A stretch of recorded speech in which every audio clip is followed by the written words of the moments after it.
மெஹந்தி ஆர்டிஸ்டா நீங்க? அப்ப உங்களுக்கு இந்த ரூல் கண்டிப்பா தெரிஞ்சிருக்கணும். அதாவது 3 அண்ட் 4 ரூல். இந்த ரூல் என்ன அப்படின்னு தெரியறதுக்கு முன்னாடி மறக்காம நம்மளோட பேஜ ஃபாலோ பண்ணிட்டு இந்த வீடியோவ சேவ் பண்ணி வச்சுக்கோங்க. உங்களுக்கு கண்டிப்பா இந்த ஹேண்ட நம்ம கிளையண்டோட ஹேண்டா கன்சிடர் பண்ணிக்கலாம். இத முதல்ல நம்ம 5 பார்ட்டா பிரிக்க போறோம். ஸோ ஃபர்ஸ்ட் பார்ட் என்ன அப்படின்னு பார்த்தீங்கன்னா அபவ் எல்போ. ஸோ எல்போக்கு மேல நீங்க ஒரு 4 ஃபிங்கர் வச்சு அளவு எடுத்துட்டு அந்த 4 ஃபிங்கருக்குள்ள நீங்க டிசைன்ஸ் ஒர்க் பண்ணிக்கலாம். Second below elbow.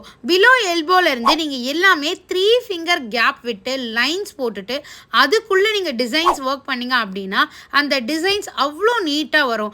அண்ட் அதே மாதிரி ரைட் அண்ட் லெஃப்ட் ஈக்குவலா வச்சு ஃபிங்கர் வச்சு டிவைட் பண்ணி ஒர்க் பண்ணீங்க அப்படின்னா அந்த டிசைன் வந்து பார்க்க அவ்வளோ யூனிஃபார்மா அழகாகவும் இருக்கும். இந்த ரூல் ஃப்ரண்ட்டுக்கு மட்டும் கிடையாது, பேக்குக்குமே இருக்கு. அண்ட் இதே ரூல் தான் நம்ம லெக்ஸுக்குமே ஃபாலோ பண்ண போறோம். ஸோ இந்த வீடியோ உங்களுக்கு ரொம்பவே யூஸ்ஃபுல்லா இருக்கும்னு நான் நம்புறேன்.